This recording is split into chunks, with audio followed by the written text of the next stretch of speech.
Socorro! Corram! Rápido, rápido! Eles estão atrás da gente! Não para! Socorro! Corre! Rápido! Eles estão atrás da gente! Não para! Não olha! Vai, vai, vai! Acelera! Meu Deus! Socorro! Desce, desce! Do monte surgiram 2 ursos, avançando entre as árvores, como se movidos por uma ordem invisível que vinha do alto. Não eram apenas animais selvagens, vinham como instrumentos de juízo, resposta do céu contra o escárnio dos insolentes.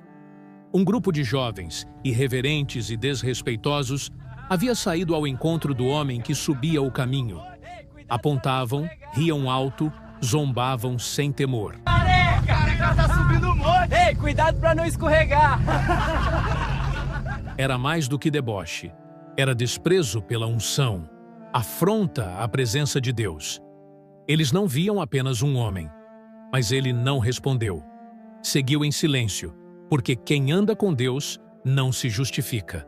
E antes que pudessem zombar outra vez, os ursos desceram sobre eles com violência. 42 caíram, e o medo tomou conta da cidade. O céu havia falado, e ninguém mais ousou rir. Mas quem era esse homem que os céus protegiam com tamanha seriedade? Não era rei, nem general, nem sacerdote. Era Eliseu, o discípulo daquele que foi levado ao céu em redemoinho. E por onde passou, o nome do Senhor foi exaltado por sinais que o homem comum jamais entenderia. Curou águas contaminadas com uma porção de sal. Multiplicou o azeite de uma viúva, até que não houvesse mais vasilhas para receber. Ressuscitou o filho da mulher sunamita. Purificou uma panela envenenada. Alimentou 100 homens com poucos pães e ainda sobrou. Fez o ferro de um machado flutuar sobre o Jordão. Curou a lepra de Naamã. E mesmo morto, seus ossos trouxeram vida a um cadáver. O manto que ele carregava não era apenas de tecido, era a marca de um envio celestial. Sua história, no entanto, não começou com milagres, mas com renúncia. Eliseu era um homem do campo. Estava arando a terra com 12 juntas de bois, quando Elias, o profeta, apareceu em silêncio. Não disse palavra alguma. Apenas lançou sobre ele o manto e seguiu seu caminho. Foi um gesto aparentemente simples, mas cheio de significado. Eliseu compreendeu sem precisar de explicações. Deixou imediatamente os bois e correu atrás de Elias. Deixa-me apenas despedir de meus pais, e eu te seguirei. Disse com firmeza. Elias respondeu. Vai, mas lembra-te de quem te chamou.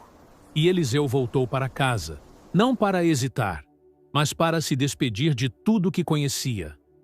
Ao chegar, tomou a madeira do arado e a partiu. Com ela, acendeu o fogo, abateu os bois e preparou a carne. Chamou o povo e ofereceu como ceia de despedida. Era o fim de uma vida comum.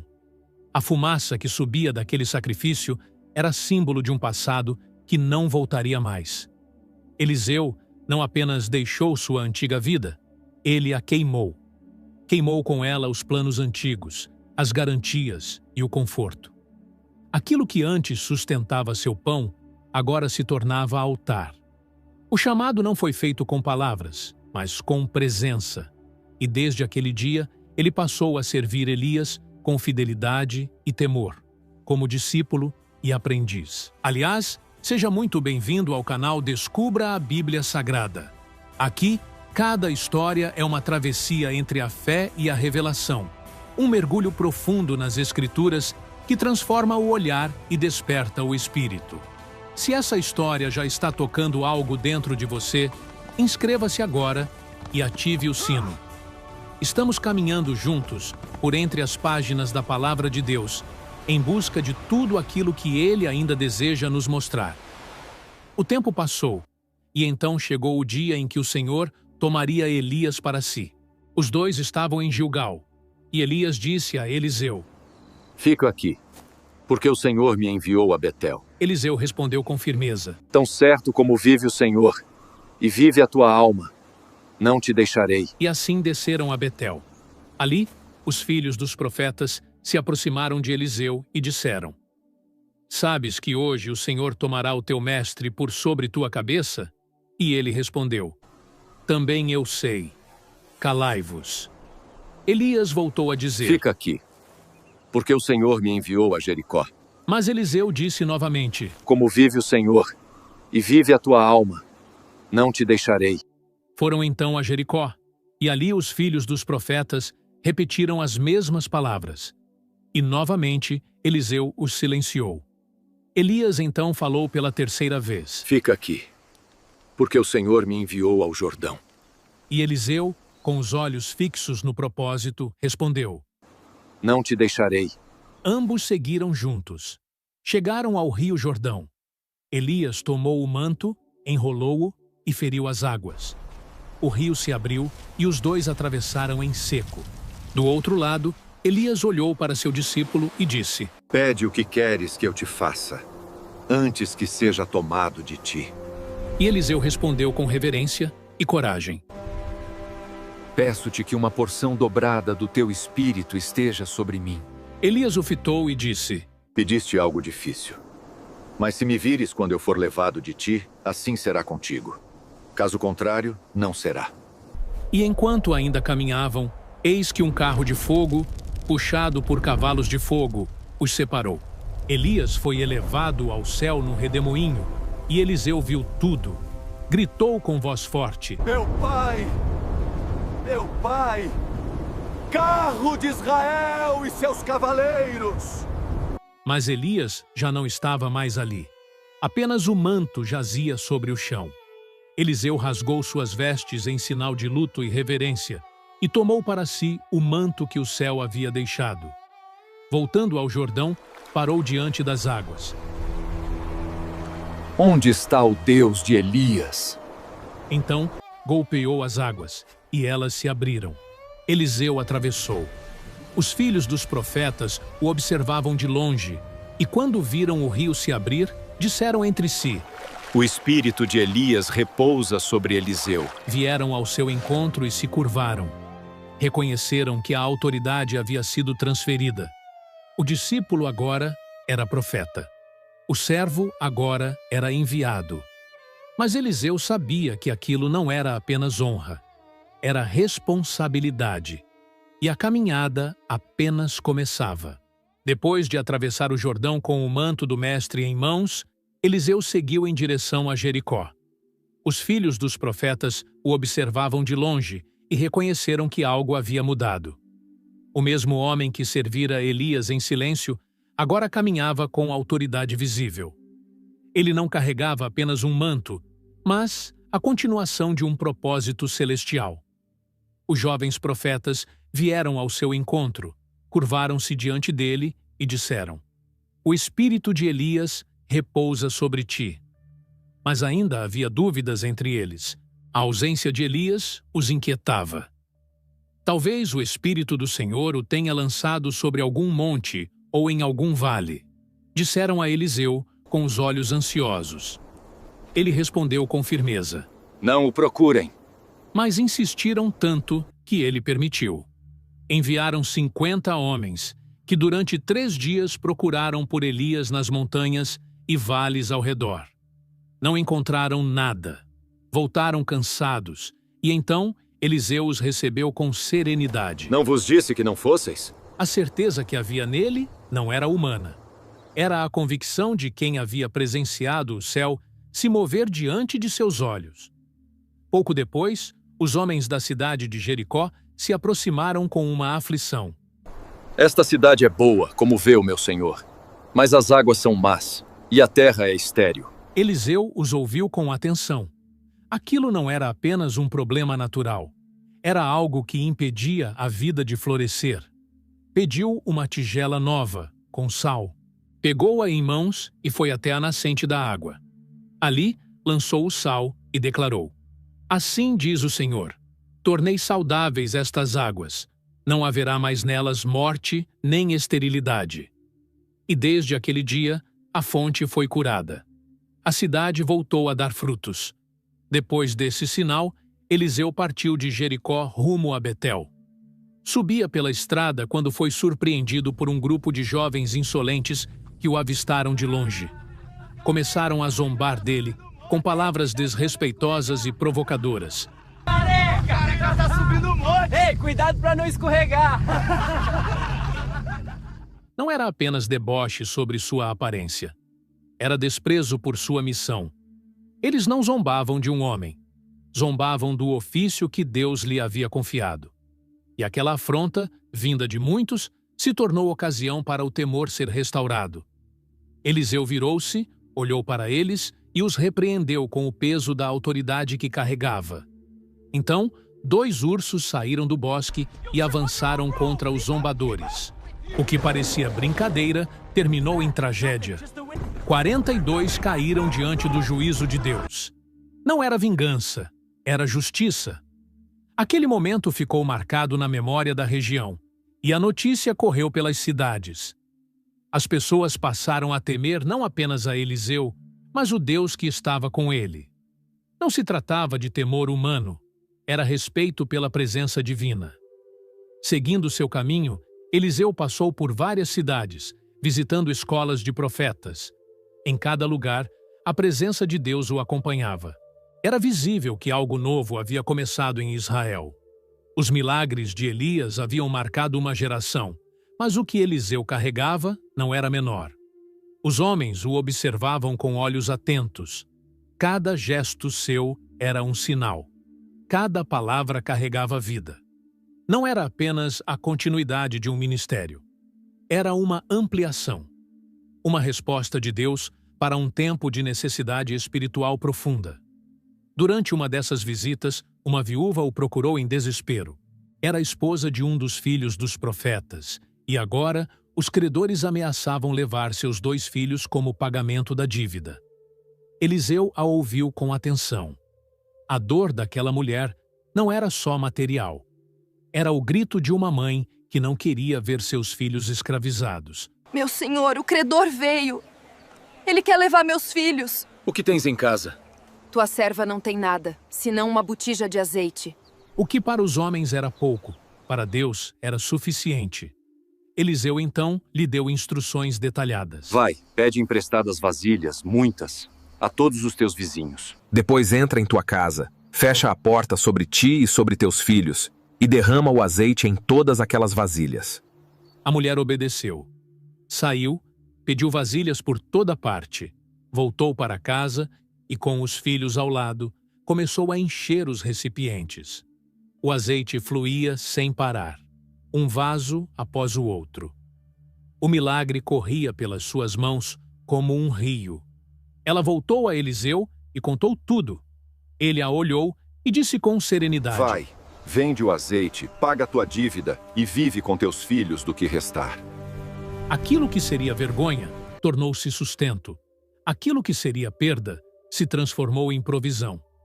Deus não apenas salvou seus filhos da escravidão, deu a eles um novo começo.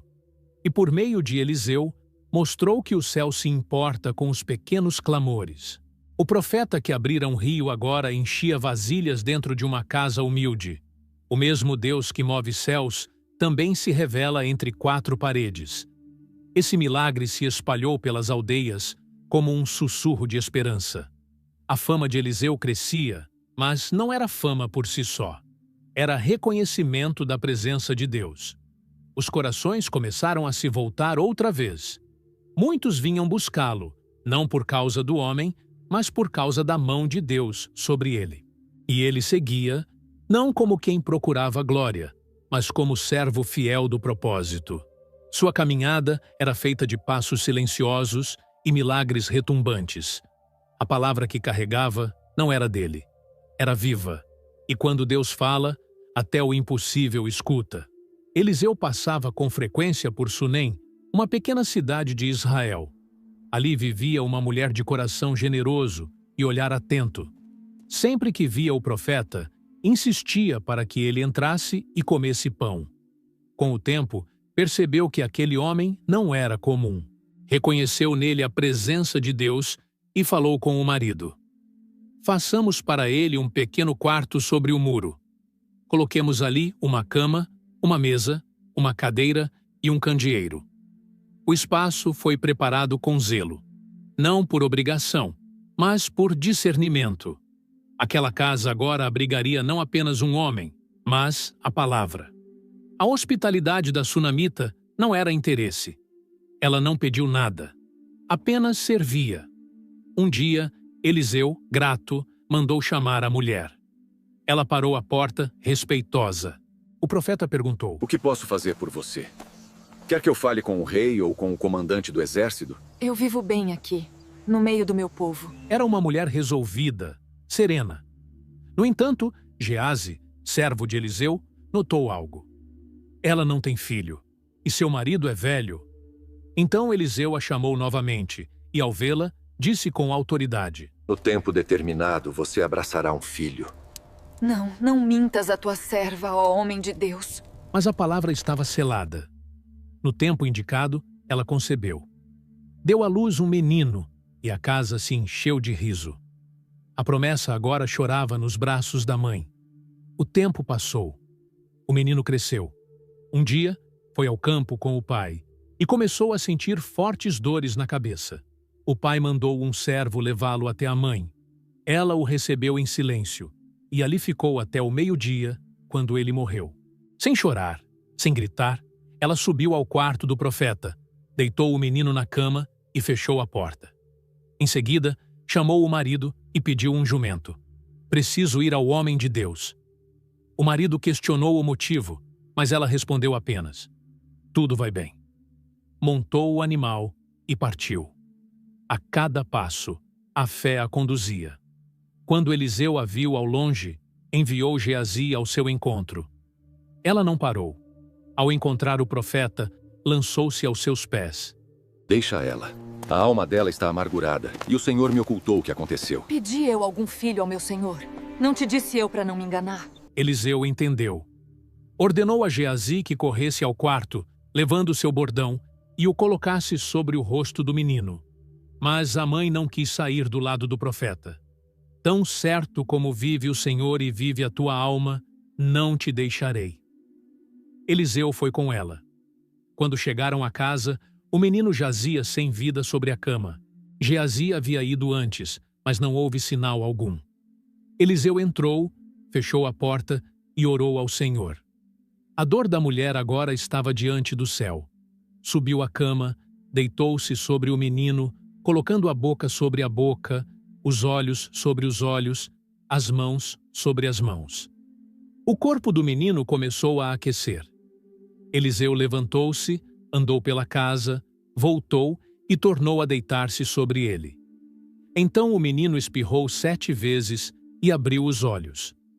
O silêncio foi rompido pela vida. Eliseu chamou Geazi e disse: Chama a sunamita. Ela entrou. Ela se lançou aos pés do profeta. A fé que havia construído um quarto, agora acolhia um milagre. Aquela casa, marcada pela hospitalidade, tornou-se palco de ressurreição. A mulher não havia pedido um filho, mas recebeu um. Quando o perdeu, não cedeu ao desespero, mas correu à fonte certa.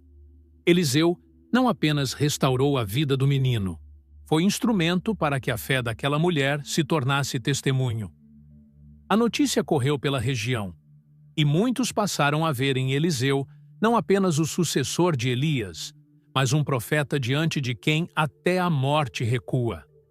A presença de Deus era visível, não por palavras, mas por obras que ninguém podia negar. Eliseu seguiu sua missão, e as escolas de profetas o recebiam com honra. Homens que buscavam a palavra se reuniam para aprender, viver e crescer sob a instrução divina. Em certa ocasião, havia fome na terra. Os discípulos prepararam um guisado com o que encontraram no campo. Um deles colheu ervas silvestres e, sem saber, colocou no alimento uma planta venenosa. Quando serviram a comida, os homens gritaram: Homem de Deus, a morte na panela! Eliseu não se alarmou. Pediu farinha, lançou-a na panela e ordenou que servisse novamente. O veneno havia sumido. Pouco depois, chegou um homem de Baal-Salisa, trazendo a Eliseu pães de cevada e espigas verdes. Eram primícias. O profeta ordenou que fosse dado à multidão. O servo hesitou. Como porei isto diante de 100 homens? Assim diz o Senhor: comerão e ainda sobrará. E assim foi. Serviram, todos comeram e ainda sobrou. Não era sobre quantidade, mas sobre obediência à voz de Deus. Os sinais que seguiam Eliseu ensinavam mais do que qualquer discurso. Deus não havia se calado. Ainda multiplicava, ainda curava, ainda devolvia a vida.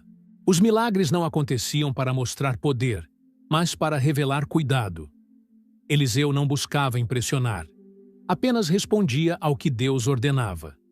Desde o dia em que largou o arado e seguiu o profeta, sua vida se tornou um instrumento entre o céu e a terra. Os olhos dos homens começaram a se abrir para a realidade espiritual.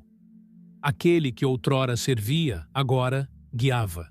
E cada passo que dava confirmava que a porção dobrada do espírito de Elias repousava sobre ele. Era o mesmo Deus, agindo com nova intensidade, porque o Espírito do Senhor não tem fim. Ele apenas se move onde encontra um coração disposto. Naamã era general do exército da Síria, um homem de prestígio, respeito e vitórias, mas carregava no corpo a ferida que nenhum poder podia esconder. Ele era leproso, um comandante que impunha temor nos campos de batalha, mas que, em silêncio, temia o avanço da doença. Em sua casa, uma jovem israelita, levada como escrava em tempos de guerra, falou com esperança. Se o meu senhor estivesse diante do profeta que está em Samaria, ele o curaria da lepra. Aquelas palavras plantaram fé no coração de um homem poderoso, mas desesperado. O rei da Síria escreveu ao rei de Israel e enviou Naamã com uma grande comitiva. Levava prata, ouro, vestes preciosas.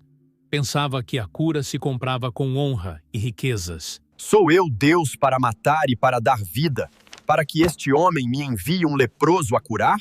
O temor tomou conta do palácio, pois viam nisso uma provocação. Mas Eliseu, ao saber, enviou um recado. Deixe-o vir até mim, e ele saberá que há um profeta neste lugar. O encontro não seria como Naamã imaginava. Não haveria cerimônia, apenas um comando. Naamã chegou com seus cavalos, seus carros e seu orgulho.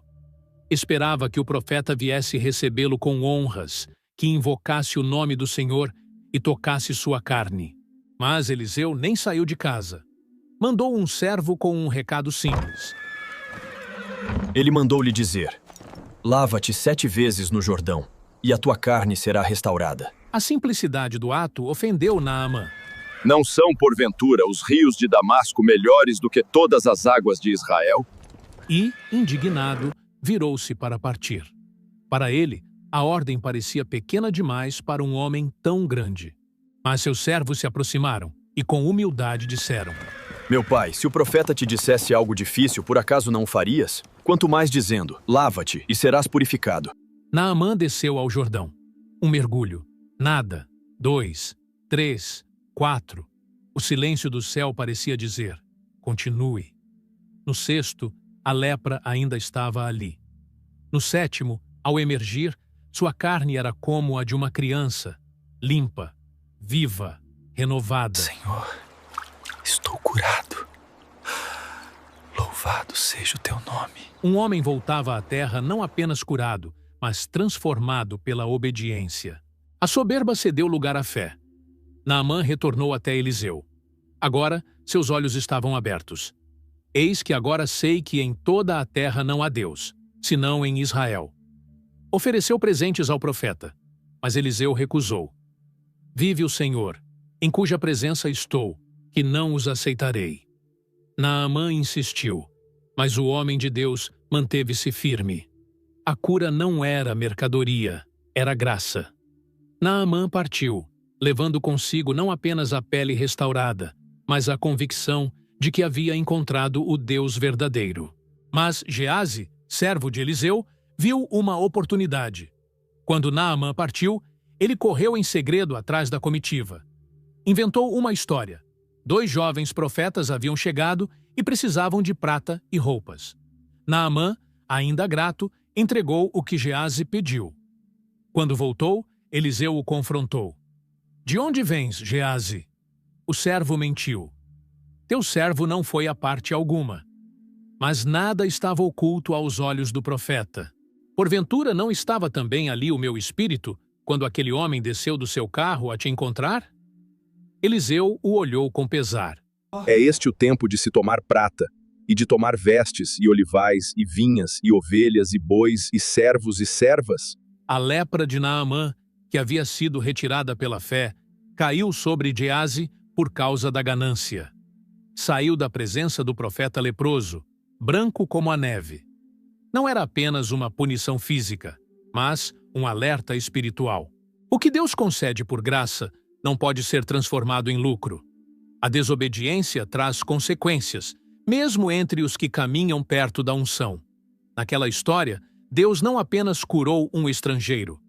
Ele expôs a diferença entre a fé genuína e a religiosidade interesseira. Naamã, pagão, se humilhou e foi purificado. Geazi, servo do profeta, se corrompeu e foi ferido. A lepra saiu do corpo do general e entrou na alma do servo. Porque Deus não olha a aparência, nem cargos. Ele pesa os corações. Eliseu não apenas ensinava. Sua vida inteira era um testemunho vivo de integridade. Recusou glória, riquezas e honra humana. Escolheu permanecer puro diante de Deus. O Jordão não era um rio mágico. Era apenas o lugar onde a obediência foi testada. A fé de Naamã o levou até as águas. Sua submissão o mergulhou na cura. Mas a verdadeira transformação aconteceu dentro dele. E até hoje, os que mergulham na vontade de Deus encontram restauração que nenhum homem pode oferecer. O milagre que começa com humildade sempre termina com gratidão. E os olhos que aprendem a ver Deus em coisas simples descobrem que a cura mais profunda não está na pele, mas no coração. Os dias passavam, e o nome de Eliseu se tornava cada vez mais conhecido entre os povos de Israel. Seu ministério não se limitava aos milagres grandiosos, mas se estendia aos detalhes da vida cotidiana. Ali, onde a maioria não enxergava o mover de Deus, ele era presença constante entre os discípulos das escolas dos profetas, ensinando, orientando e cuidando dos que estavam sendo formados para o serviço divino. A convivência com Eliseu não era apenas aprendizado teórico, era testemunho vivo do agir do Altíssimo. Foi num desses dias que os discípulos lhe disseram: O lugar em que habitamos contigo é estreito demais. Permite-nos ir até o Jordão, e de lá cada um tomará uma viga, para que façamos um lugar maior, onde possamos morar. Eliseu, com a serenidade que lhe era peculiar, respondeu: Ide. Um deles insistiu: Vai com teus servos. E ele disse: Eu irei. O profeta não era alguém que apenas mandava. Ele caminhava junto, partilhava o esforço, estava presente. Chegando ao Jordão, começaram a cortar madeira. E enquanto um deles derrubava uma árvore, o ferro do machado caiu nas águas profundas do rio. O jovem gritou desesperado: Meu senhor, era emprestado. O desespero não era apenas pelo objeto perdido, mas pelo compromisso quebrado, pela vergonha e pela impotência. Eliseu se aproximou com calma. Onde caiu? O rapaz apontou. Então o profeta cortou um pedaço de madeira, lançou-o ali e o ferro flutuou. Levanta-o, disse. E o jovem, ainda incrédulo, estendeu a mão e o tomou. O que era impossível tornou-se simples. O ferro que desafiava as leis naturais se curvou ao poder de Deus. Ali, diante de todos, o Senhor mostrava que não existe nada pequeno demais para ser restaurado. Nenhum detalhe é insignificante quando se trata do cuidado divino. Aquele machado não seria lembrado pelos homens, mas foi honrado pelo céu. Logo em seguida, uma nova ameaça se levantou. O rei da Síria, em campanha contra Israel, traçava planos secretos de emboscada. Mas todos eram frustrados. O rei, desconfiado, acusou seus servos de traição. Um deles respondeu: Não, ó rei. É Eliseu, o profeta que está em Israel, quem revela ao rei de Israel até as palavras que falas em teu quarto.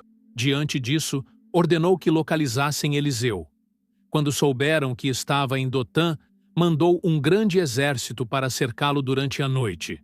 Pela manhã, o servo de Eliseu saiu e viu a cidade cercada.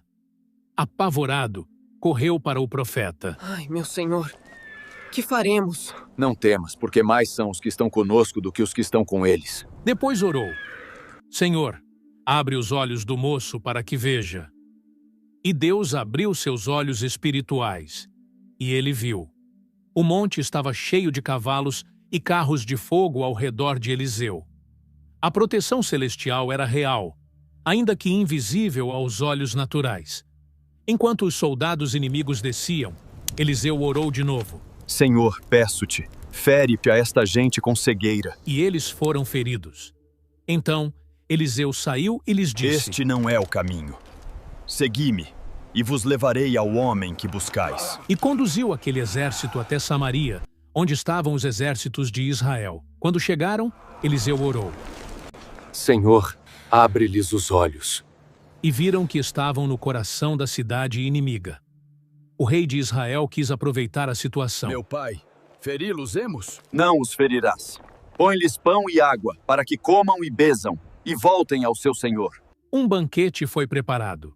Comeram, beberam e foram enviados em paz. Por um tempo, os ataques cessaram. O milagre não foi apenas militar, foi espiritual. Uma guerra foi vencida pela compaixão e não pela espada. Aqueles homens vieram como inimigos, saíram como testemunhas. Deus mostrou que sua força não se revela apenas em juízo, mas também em misericórdia. Eliseu não era só profeta de fogo e prodígios. Era também profeta de paz e mesa posta. Até os estrangeiros voltaram com o nome do Deus de Israel gravado em seus corações. E o monte permaneceu ali, cercado de fogo invisível, lembrando a todos que o céu luta por aqueles que confiam.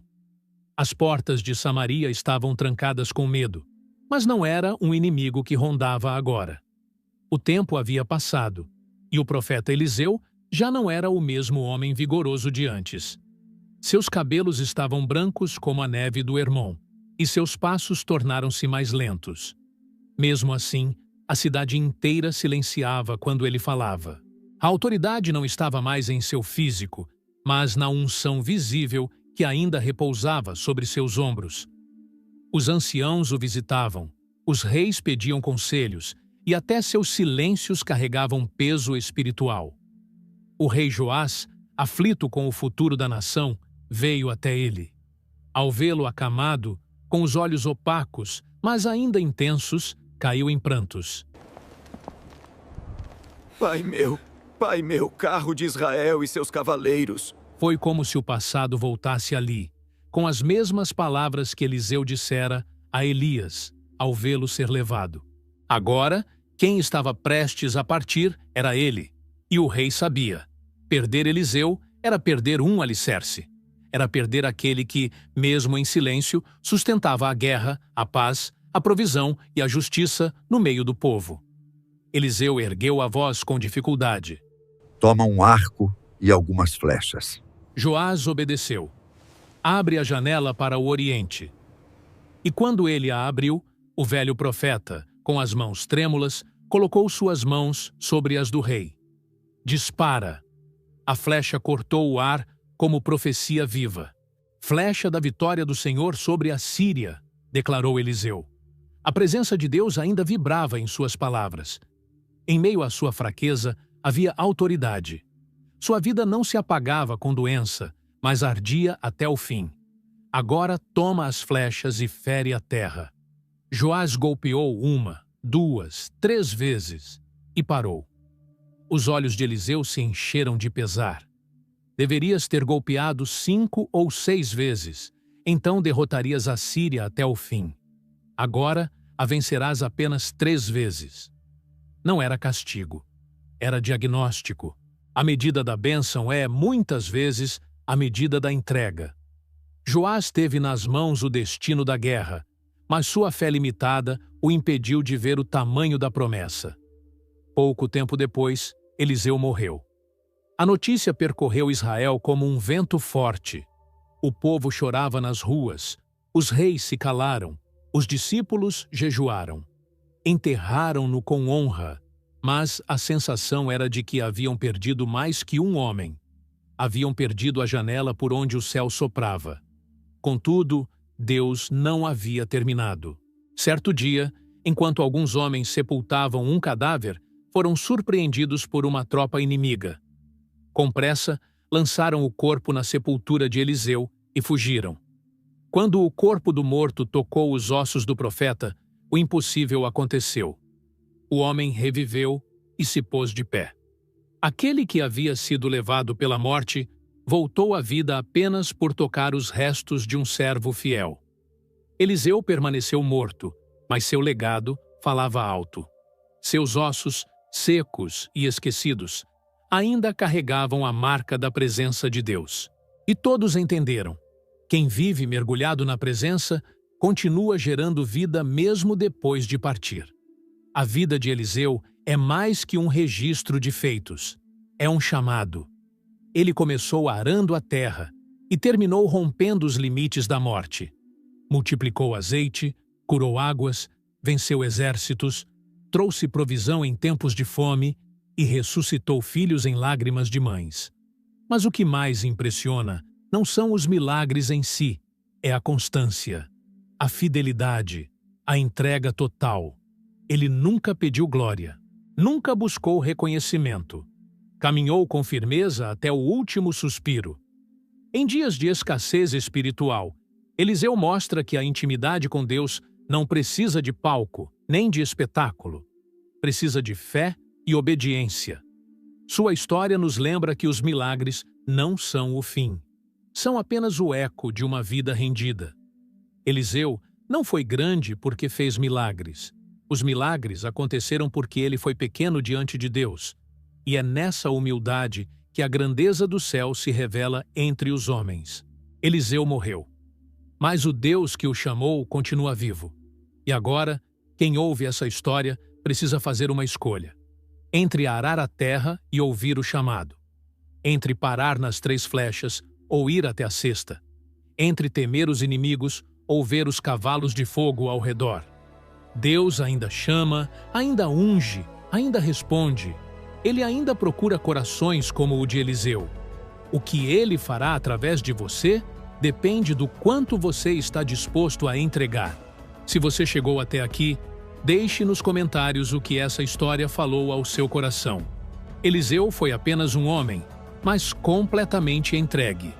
E se ainda não se inscreveu no canal, descubra a Bíblia Sagrada, este é o momento.